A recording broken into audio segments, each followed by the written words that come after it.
carry me back to old Virginia. Carry me back to old Virginia. Anxiety, fear, heat, hunger, dread, death. Yet foolish hope, still. Newport's departure on June 22, 1607, left the colonists behind to suffer all of these things and more, as Newport eventually discovered. He arrived back in England on July 29th and quickly sent a note to Robert Cecil, the Secretary of State, telling him of the fabulous wealth and successes being found in Virginia. Then Newport fell into giving excuses about why he was not in London meeting with Cecil. It seemed that during the 2 weeks Newport was docked in Plymouth, England, he and his men were selling some of the Virginian treasures in order to make a personal profit. They were trying to circumvent the strict governmental taxes and duties mentioned in earlier podcasts. Once they were satisfied, however, Newport then journeyed to London. Waiting for Newport was Sir Walter Cope, who was eager to test the gold sample Newport mentioned in a letter to Robert Cecil. Here was hope. The hope of the wealthy, at least. However, hope was turning into anxiety because of Newport's delayed sailing to London. And once Newport arrived in London, those hopes were completely supplanted by anxiety after August 12th, when Newport's barrel of sparkly Virginia dirt was found to be just that, sparkly Virginia dirt. This news was potentially deadly, if not at least jarring. As the dirt vanished into thin air amidst the assayers' tests, so too did Virginia's potential existence, because it was hoped that finding gold would bring newer, larger investments. That money would be needed to fund new provisions for the remaining 104 colonists. But no gold meant no new investment, thus potentially no new provisions, and Jamestown would be all for naught. The first soil sample failed, as did 3 subsequent tests. Newport, now squarely in focus, was called into question. The pressure mounted, and Newport, amidst the joy turned to chaos, swore never to return to Virginia. Cope, for his part, claimed that John Martin botched the soil test in Virginia in order to squeeze more supplies out of the company's investors. Anger began ruling at this stage, but cooler heads prevailed less than a week later, after Thomas Smythe worked his magic by both persuading Newport to return to Virginia in order to correct his gold soil mistake, and convincing investors to resupply the colony. Newport made an excuse about picking up the wrong sample, which assuaged Cecil's anger, but skepticism still abounded in the form of Dudley Carleton, who was perplexed about Virginia's lack of gold or silver. Carleton seems to have had an informant, because he somehow knew about the Indian uprising as well as the colonists fortifying Jamestown against future attacks.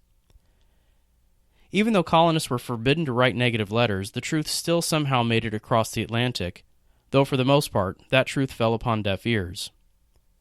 Carleton also happened upon information about Captain George Weymouth making trips to Spain. Such trips appeared to be actions against Virginia and England, thus treasonous. Carleton was right in this assessment, but he didn't know that Weymouth was actually sailing on Robert Cecil's command. It was Cecil who was in fact betraying the colony, but Newport's timely arrival forestalled further betrayal by Cecil, at least. Spain, on the other hand, became increasingly nervous about Virginia colonists after Newport's return. Spanish ambassador Don Pedro Zuniga, who was rather passive about the initial venture, earnestly pleaded for King Philip III to destroy the noxious weed of Jamestown, while it was still easy to do so.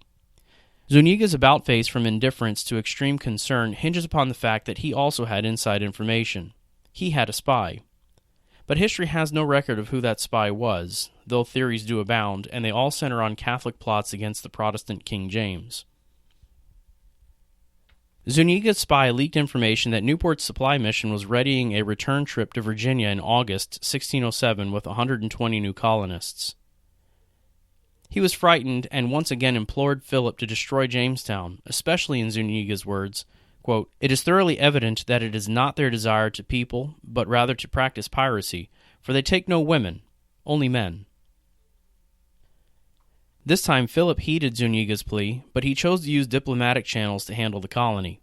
He demanded Zuniga set up an audience with King James, but James held off the meeting for weeks. Finally, on September 27, 1607, Zuniga met with the English king. The meeting began pleasantly enough, but soon turned serious when Zuniga levied a threat. Settling Virginia could bring war. James played dumb upon hearing Zuniga's threat. He claimed to not know anything about the planned missions, and that if his subjects were settling the region it was at their own risk, and not because of royal support. Zuniga was not amused. He told Philip that James was being deceitful, and that the land had no value other than being used for piracy. James at least agreed that the land reportedly had no wealth. But who cared? The people sent to settle the region were terrible, as James termed them. Before the meeting ended, James promised Zuniga that the Privy Council would investigate the Virginia matter further and satisfy Zuniga and Spain's desires. Thus, Robert Cecil was brought back into the picture. Zuniga's petitions to the Privy Council were met with the same type of response as that given by King James. That essentially the English couldn't go to Virginia, but while Cecil was telling the Spanish ambassador that the English could not go to Virginia, he was also telling Thomas Smythe to speed up his resupplying preparations. Smythe obliged and hastily stocked 2 ships, the John Francis and the Phoenix, with the planned 120 settlers, but not enough provisions to support what would become more than 200 colonists in the New World. The 120 new settlers included an odd mixture of doctors, refiners, goldsmiths, clothing manufacturers, and a greyhound. They couldn't know that they were in for a dark adventure when they departed Gravesend on October 8, 1607. In a little more than 2 months, they would arrive almost literally to their grave across the Atlantic. The result of Zuniga's pressure, which made Cecil speed up Smythe's planning, almost wiped out Jamestown without using direct warfare. By the time Newport arrived at Jamestown on January 2, 1608, the original 104 settlers had already begun enduring serious hardship. Receiving 120 new settlers with scant provisions was the last thing the original 104 wanted to do. Between the time Newport left and returned to Virginia, much had happened. First, the pleasant spring climate turned into a summer cauldron. The thick, oppressive Virginia summer heat beat both man and nature into submission. Famine raged when rain ceased. Even the James River was affected by the conditions as its naturally fresh waters turned salty. That salinity seems to have affected the already brackish water surrounding the swampy Jamestown island. Because the water was not flowing away from the island, the settlers' refuse contaminated it further. Now, for water, the English were drinking a salty, swampy, fetid, excrement-strewn concoction. Food rations from the common storehouse were also pitiful. Each man was allowed a half pint of maggoty, wormy wheat and as much barley boiled with water for a day. But those provisions were also plagued by the harsh conditions, which soiled the grain both on the longer-than-planned voyage and while baking in the storehouse heat. As a result of the poor conditions, disease was imminent. By July 1607, her effects were seen as typhoid, dysentery, and salt poisoning ground the men down. John Smith wrote that the men were so weak that barely 10 of them could well stand. Thus, when August rolled around, the first of many deaths were being recorded. Jamestown turned into a horror show, with death coming swiftly during a 2-week period, starting with John Asby on August 6th. About a dozen other deaths came quickly, while the air was filled with cries and painful groaning. Work, if any could be done at all, solely involved dragging dead men to shallow graves haphazardly dug inside the fort. During this time, the native Paspaheghs also kept their vigilant watch and contributed to the rising death toll as well. Men who stepped even a few feet outside of the fort's ragged walls usually met with a hail of arrows, which often hit their fatal mark. Then came the most gut-wrenching death of them all, Bartholomew Gosnold's. Gosnold was a prototypical leader. He inspired awe in those around him while commanding a great deal of respect. Wingfield feared him, while John Smith praised him. But death pierced his armor after a 3-week struggle with illness that ended on August 22, 1607. He was given an honorable burial outside of the fort's walls, as the ever-present Paspaheghs fearfully looked on. After Gosnold's death, the colony leaders turned upon one another once again. Violent arguments broke out as they began speculating about sabotage. Anger had returned, but this time he brought dread. Dread at the possibility that one among them was purposely destroying countless lives while watching on with glee. George Kendall, a reported one-time turncoat during the Dutch War for Independence, was the first to be accused and jailed. However, his prison time did not help improve conditions, thus he was let free. Then speculation returned to the seemingly unharmed Edward Maria Wingfield. His refusal to frequent Robert Hunt's church services unnerved the professedly devout Anglicans. Why did this man have the middle name Maria anyway? He must have been a Catholic sympathizer. That being the case, Wingfield's tenure was undone by John Martin, who was bitter at the loss of his son in previous weeks and blamed Wingfield for that death, John Ratcliffe, and John Smith. Wingfield was voted out of office and sent to prison aboard the pinnace in early September 1607. He claimed that his personal stores of wine, oil, vinegar, and aqua vitae kept him healthy amid such disease. The rest of the colony didn't believe the now deposed president and accused him of stealing from the storehouse, while also refusing to open the coffers as almost half the colony perished. The final damning evidence came when Jehu Robinson claimed that Wingfield had told him of a plan to sail to Newfoundland. A new president had to be chosen, and Wingfield was therefore replaced by John Ratcliffe, also known as Sycamore. But the colony did not improve. In fact, by the time of Wingfield's downfall, about half of the 104 original settlers were dead.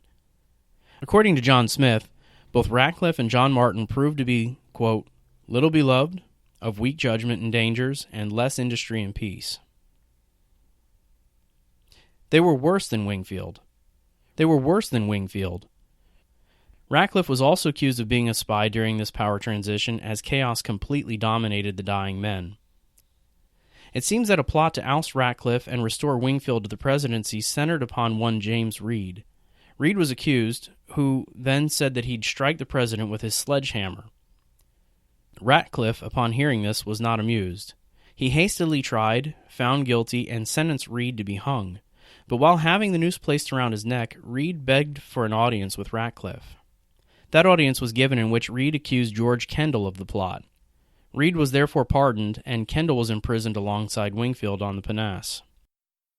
While all of this was taking place, food rations continued to dwindle, tensions remained stressful, and now even their shelter began deteriorating as the brutal summer heat began transitioning through fall to winter.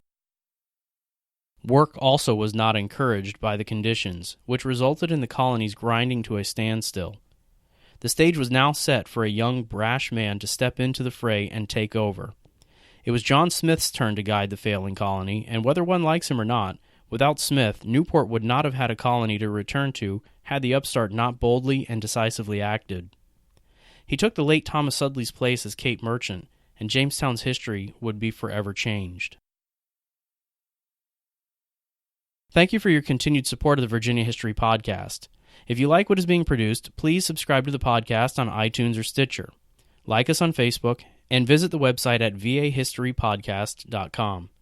I also greatly welcome any feedback you may have to offer, and thank those of you who have provided me with valuable suggestions.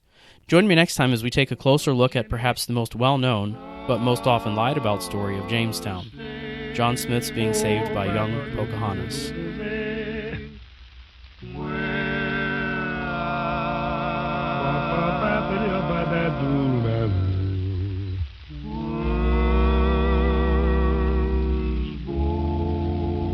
Mas todo bate despedido do Zé, mas